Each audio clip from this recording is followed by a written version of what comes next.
네, 셀리더 여러분 안녕하세요. 이제 7월이 됐습니다. 이번 주 7월 첫 주 맥주 감사 주일 또 말씀을 잠깐 나누도록 하죠. 이제 맥주 감사 주일 7월 첫째 주 이번 주에 온 가족 찬양 대회에 있어서 또 가정별로 또 셀별로 지역별로 많이들 참여하시는데 어떻게 셀별 모임을 할 수 있을지 잘 모르겠지만 간단하게 좀 나누시고 또 우리 찬양 대회에 참여하시면 좋겠습니다. 그리고 7월 둘째 주 12일까지 우리가 이제 셀 모임을 하고 여름 방학을 또 하게 되거든요. 그래서 한 달 반 정도 하게 되는데 우리 셀 리더들은 좀 하나 기억해 주셨으면 좋겠는 건 7월 26일에 전체 리더 모임 중직자들 모임이 있고 그 다음에 8월 30일 이제 그러니까 새로운 학기를 시작하기 전에는 우리 셀 리더들 다 모여서 다음 학기를 또 준비하도록 할 테니까 좀 기억해 주시면 좋겠습니다. 자, 일단 이제 마무리하면서 이번 학기를 마무리하면서 셀원들하고 또 하나님의 은혜를 잠깐 좀 생각해보고 감사하는 시간이 되었으면 좋겠어요. 매해 7월 첫 번째 주에 이제 전반기를 마무리하고 후반기를 시작하면서 하나님 앞에 우리의 받은 감사를 세어보고 또 표현하는 시간을 갖지 않습니까? 그래서 이번에는 좀 감사의 의미가 어떻게 좀 다른 사람에게 또 사회, 교회에 의미가 있는가를 좀 살펴보겠습니다. 그래서 이제 제목을 이렇게 잡아봤어요. 나의 감사가 우리의 감사로. 예레미야 8장 10절 말씀인데 우리가 하나님의 은혜에 감사하게 되어서 그것들을 표현할 때 그것이 이제 나눔으로 표현되고 또 그 나눔을 받은 사람들은 하나님의 살아계심과 인자하심을 맛보며 또 하나님을 찬양하게 된다는 말씀이죠. 자, 먼저 한번 우리 느헤미야 8장 10절을 한번 보면 여호와를 기뻐하는 것이 너희의 힘이니라라는 아주 유명한 말씀을 해주고 있거든요. 근데 이제 거기에 앞에 이런 이런 그 말씀이 있습니다. 느헤미야 8장 네, 보겠습니다.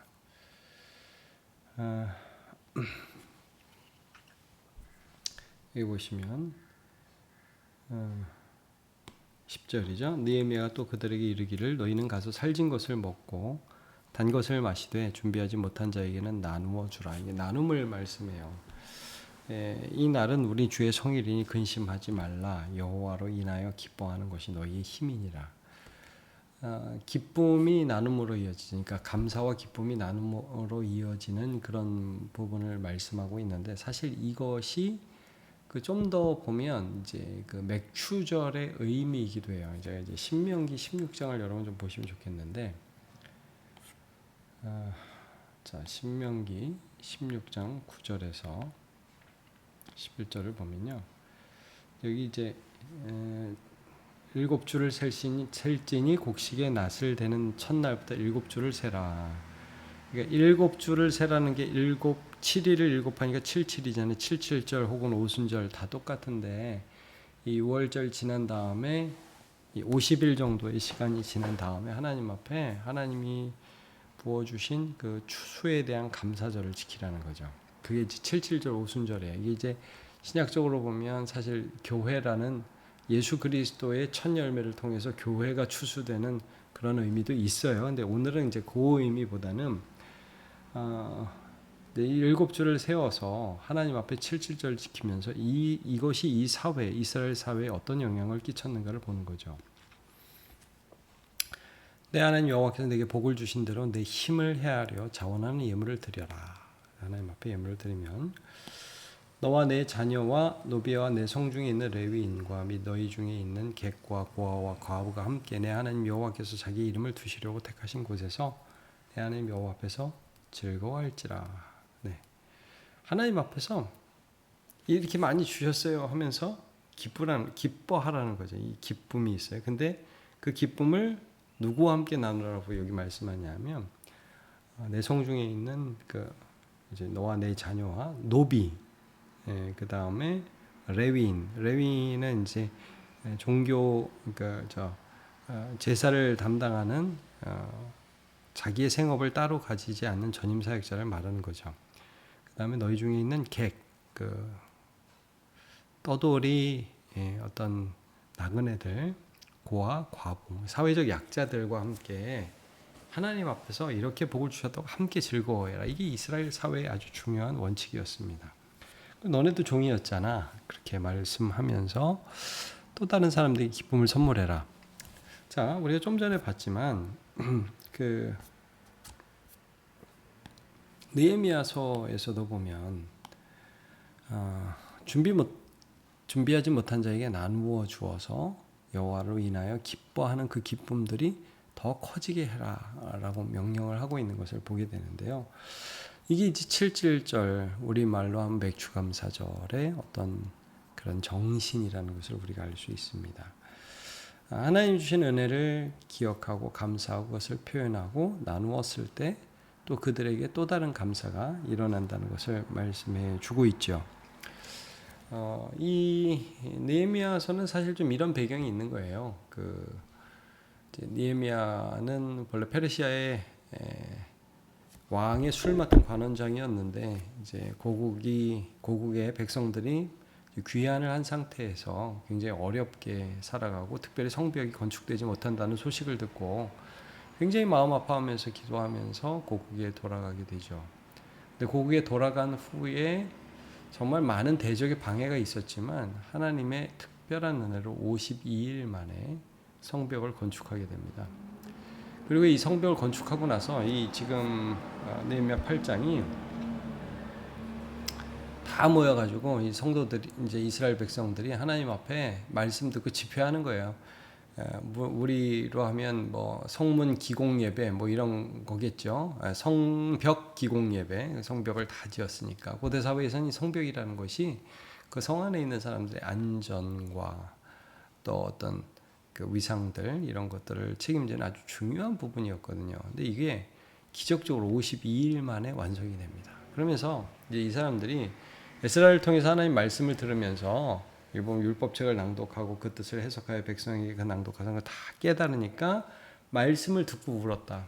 그러니까 매우 울었겠어요. 그들이 얼마나 하나님의 말씀에 배역해서 거역해서 하나님의 진노를 받아서 바벨론에 끌려갔잖아요. 근데 기적적인 하나님의 은혜로 그들이 고국에 귀환했고 그리고 거기에 더해서 하나님의 은혜를 더해 주셔서 이 무너진 예루살렘 성벽을 다시 재건할 수 있게 되었다.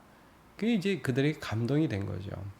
그러니까 막 우는데 느헤미야가 야 그래 니들이 얼마나 큰 하나님의 은혜를 받았는지를 기억하면서 울고 감사하는 건 좋은데 하나님을 기뻐해야 그래야 나누어 줄 수 있고 또 더 큰 감사를 이룰 수 있어.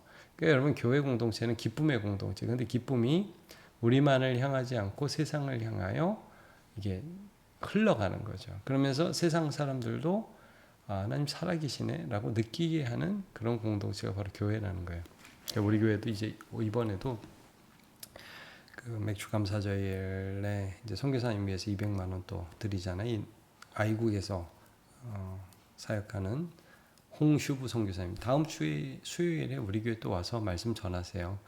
이제 이런 선교사님들의 사역을 위해서도 지역 사회를 위해서 이렇게 최선을 다해서 하는데 이제 더 해야 되겠죠. 이제 근데 그렇게 하는 것이 감사가 또 다른 감사를 낳는 하나님의 방법이라는 거죠. 자, 이제 볼게요. 포로에서 돌아온 백성은 무너진 성벽을 52일 만에 재건하고 에스라가 낭독하는 하나님의 말씀 앞에 모두 울었습니다. 자신들이 왜 망했는지 그런데도 다시 회복시켜 주신 은혜가 얼마나 큰지를 깨달았기 때문입니다. 느헤미야는 우는 백성을 향해 슬퍼하지 말고 오히려 기뻐하라고 그 기쁨으로 준비 못한 자에게 나누어 주라고 말을 합니다. 그렇죠? 자, 여기 이런 사이클이 있어요. 은혜는 감사를 낳고 감사는 나눔이 되어 또 다른 사람의 감사를 낳습니다. 이게 이제 하나의 사이클이죠. 은혜, 감사, 나눔, 또 다른 사람의 감사. 그래서 이제 오늘 우리 제목을 나의 감사가 우리의 감사로 이렇게 했거든요. 자, 요즘 내 삶에 당연하게 여겨 감사를 놓치고 있는 은혜가 무엇입니까? 놓치고 있는 은혜가 뭐 있나요? 우리의 삶에 감사할 일이 참 많은데 사람은 죄인이잖아요. 감사할 것보다는 오히려 불평할 것, 원망할 것들을 찾아내서 그것들을 말하는 그런 속성들이 많이 있습니다. 우리가 감사를 놓치고 있는 그런 부분이 있는지 한번 먼저 보면서 이제 셀 모임을 시작하죠. 1번. 이스라엘 백성은 바다까지 내려가 본 후에야 은혜는 당연한 것이 아니었다는 사실을 깨달았습니다. 그렇죠? 이제 포로로 끌려가고 끌려간 후에 다시 돌아온 후에 50일 만에 성벽을 재건하고, 사실 여러분 성벽이 예전부터 있었어요. 근데 다 무너진 거지. 하도 그들이 범죄하고 그러니까 하나님 벌을 주셔서.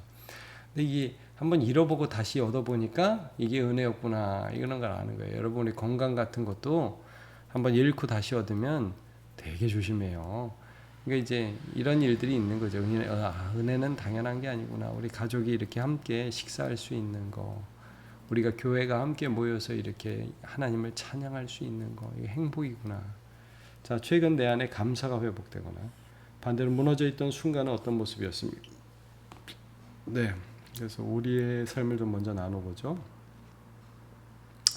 지나고 보니 하나님이 함께 하셨음을 깨닫고 뒤늦게 감사가 터져 나온 일이 있죠. 그러니까 이제 이것도 인식을 해야 돼요. 감사도.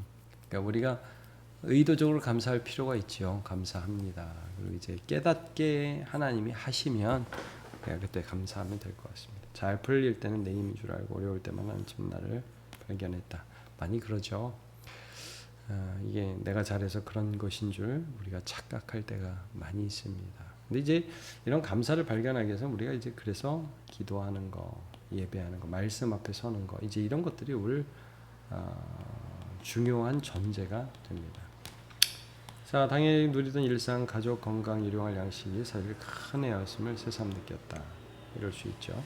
감사보다 불평과 비교가 먼저 올라와 마음이 메말라 있었던 것 같다. 근데 1번에서 중요한 건 우리의 그런 현 상태를 한번 진단해 보는 거죠. 진단해 보고 거기에서 내가 어떤 자세를 취해야 되는지 한번 생각해 보는 겁니다. 2번. 내면은 여호와를 기뻐하는 것이 너희 힘. 그 힘으로 준비하지 못한 자에게 나누라고 합니다. 그러니까 하나님 때문에 너무 내가 즐거워. 그게 우리가 나눌 수 있는 힘이 됩니다. 감사하는 자로 세상이 흉내 못 내는 삶을 살아가게 하는 힘이 되죠.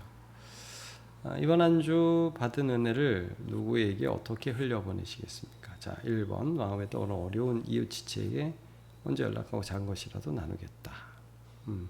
그러니까 뭐 작은 것이 말이어도 돼요. 한번 전화하는 것이어도 돼요. 그렇게 해서 한번 격려하는 것일 수 있죠. 맥주 감사원금을 통해 선교 구제 지역 사회로 흘러가는 나눔의 기쁨으로 동참하겠다. 뭐 이거 아주 좋죠. 그러니까 결국 교회가 세상에 그리스도의 은혜를 나누는 공동체가 되어야 되는 거죠. 이게 초대교회도 구제에 굉장히 신경을 썼잖아요. 자, 3번 여름 단기 선교 봉사 본부대 장다바. 이번에 이제 우리 교회가 청년이 장동산학교에도 가고 군부대도 가거든요. 두 주에 나눠서 또 다바오에 또 우리 단기 선교가 가죠. 그래서 기도해 주시고 또 힘을 보태 주시는 그런 것도 아주 좋은 나눔이 되겠죠. 내가 받은 은혜를 누군가에게 말로 나누어 그 사람도 하나님께 감사하게 하겠다. 이게 이제 이런 것도 되게 좋은 우리 기쁨의 표현입니다. 하나님께서 내게 이런 은혜를 주셨습니다. 교만하지 않게 감사하는 것이죠. 은혜를 받는다는 것은 결국 내 안에 감사를 만들어내고 그 감사가 나눔을 통해 다른 사람의 감사를 낳는 것입니다. 슬픔의 자리에 머무르지 말고 우리를 구원하신 하나님을 기뻐합시다. 그 기쁨이 힘이 되어 나누는 삶으로 이어질 때 우리의 감사는 또 다른 감사가 되고 우리 공동체는 세상을 향해 움직이는 교회가 됩니다. 아멘. 네, 우리가 이제 예수 믿고 우리 죄를 슬퍼하는 것은 참 중요한 일이지만 그러나 계속 그 슬픔의 자리에만 머무는 것은 아닙니다. 이런 우리에게 은혜를 주신 하나님을 찬양하고 기쁨을 나누는 공동체죠. 우리 교회가, 우리 가정이, 또 우리의 모임이, 나 자신의 삶이 하나님 앞에 감사를 표현하고 그 감사가 나눔으로 또 그 나눔이 또 다른 감사로 이어지는데 쓰임 받는 우리 모두 되시기를 축복합니다.